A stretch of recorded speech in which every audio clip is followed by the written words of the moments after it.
Halo semuanya, kenalin nama aku Haifa Konita Alhansa. Nah, jadi di sini aku akan menganalisis karya dengan teori estetika Edmund Bergfeldman. Sebelumnya, apa sih teori estetika Edmund Bergfeldman ini? Jadi ternyata teori ini lahir karena Feldman percaya bahwa estetika dibentuk oleh gerakan budaya, waktu, dan masyarakat. Feldman juga pernah menjelaskan dalam Art as Image and Idea tahun 1967 bahwa estetika adalah bentuk pengetahuan sensorik yang berkaitan dengan kesan dan selera karya seni. Intinya, Feldman ini ingin menekankan hubungan antara estetika dan dinamika budaya di masyarakat. Teori Feldman ini terbagi menjadi 4 tahap untuk analisis. Yang pertama ini ada analisis deskriptif yang isinya merupakan penjelasan karya seperti judul, siapa penciptanya, kapan karya dibuat, dan apa media dari karya ini. Lalu tahap kedua ada analisis formal. Analisis formal ini dimana kita menganalisis semua elemen visual yang ada pada karya seperti garis, warna, bentuk, tekstur, ruang, dan waktu. Dari hubungan antara elemen tersebut, kita bisa menganalisis unsur lainnya, misalnya terciptanya harmoni, ada kesan sederhana, keseimbangan, kesatuan, gradasi, kontras, hingga proporsi. Lalu tahap ketiga ini ada interpretasi atau pemaknaan dari karya. Misalnya, apa tujuan dibuatnya karya, pesan apa yang ingin disampaikan, kesan apa yang diberikan, dan bagaimana perasaan kita ketika melihatnya. Jadi pada tahap ini itu lebih menekankan kepada ide, perasaan, dan perspektif. Lalu yang terakhir ini ada penilaian atau menarik kesimpulan. Jadi kesimpulan ini itu bisa juga berfungsi sebagai klasifikasi estetika untuk karya yang kita analisis. Misalnya karya ini mengusung paham dadaisme karena bla bla bla bla, atau karya ini berhasil menyampaikan suatu gagasan baru gitu.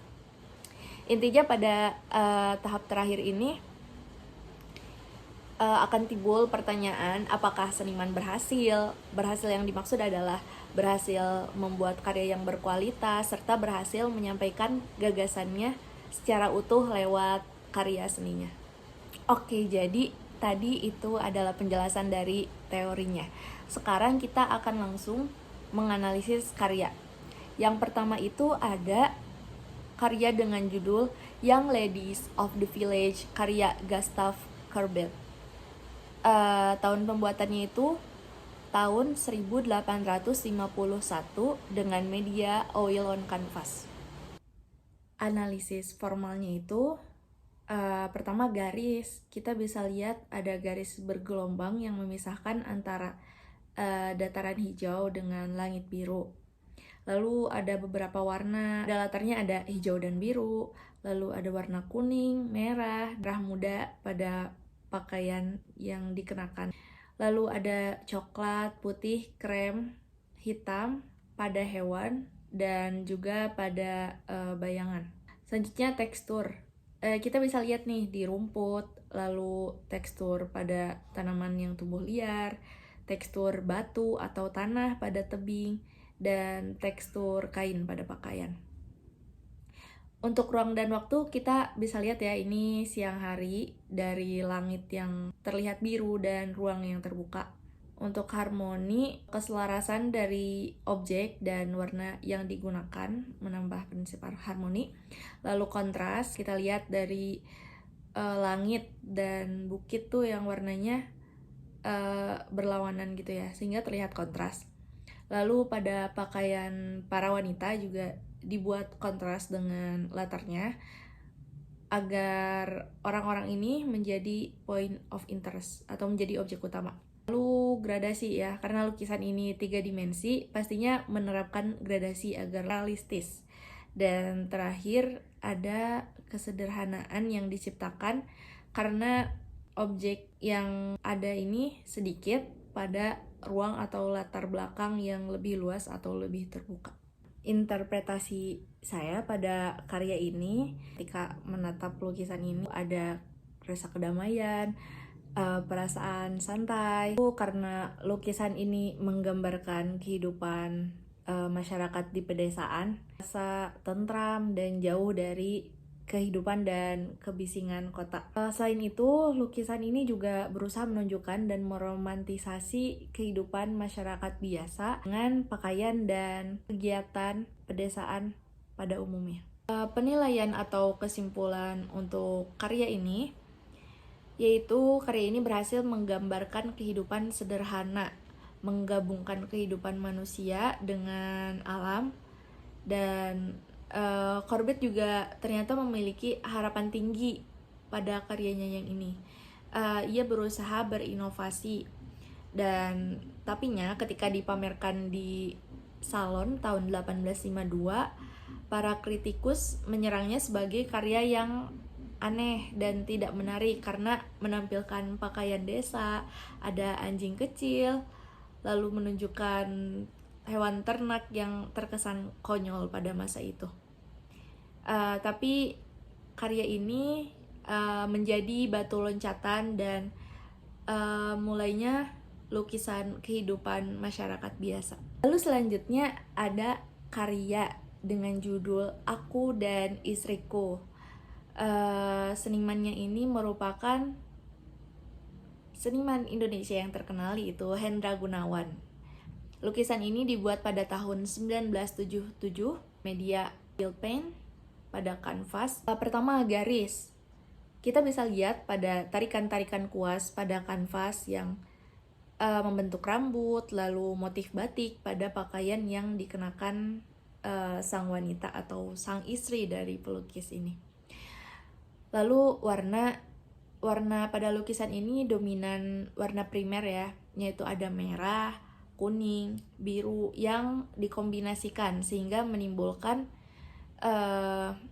warna percampurannya, yaitu ada merah muda, oranye, dan hijau.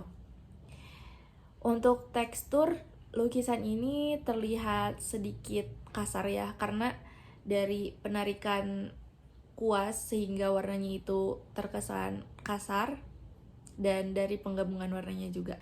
Lalu harmoni dari konsistensi penggunaan warna sehingga kita bisa melihat objek utama ini selaras dengan latar belakangnya.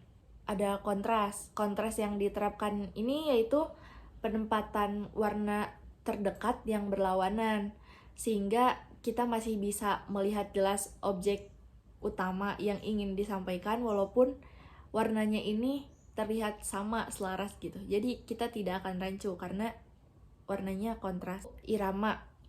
Nah, dari kesinambungan penarikan kuas pada setiap warna terlihat seirama. Jadi dapat kita lihat latar yang menerapkan prinsip irama. Gradasi pada latar yang mencampur setiap warna sehingga ketika warna itu bertemu terdapat suatu gradasi. Objek utama juga menggunakan prinsip gradasi untuk memunculkan tekstur tertentu. Satuan penggunaan warna yang senada sehingga kanvas tersebut terlihat lebih menyatu, saling mengisi satu sama lain.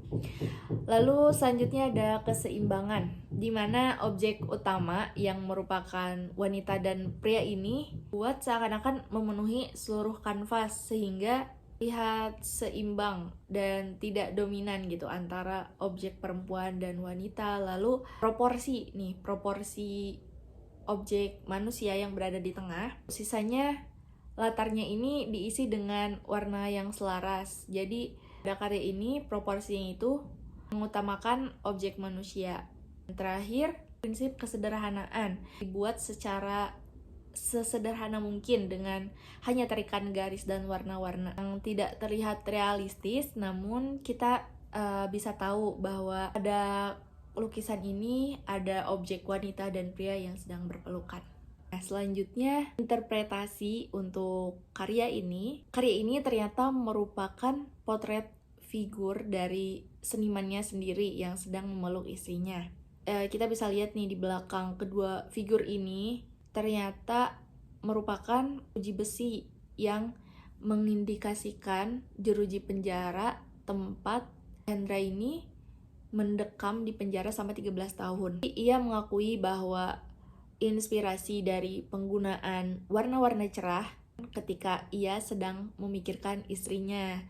Jadi emang benar-benar karena membayangkan seorang istri gitu, dari rasa haru, rasa rindu, kerinduan terhadap istrinya ini disalurkan pada lukisan ini. Sehingga lukisan ini sangat ekspresif, dan meskipun dalam keadaan yang menyedihkan, ia mengakui ia tidak mau menodai karya ini dengan warna-warna yang gelap. Tidak heran ya jika dengan melihat karya ini kita merasakan senang, haru, dan rasa berbunga-bunga.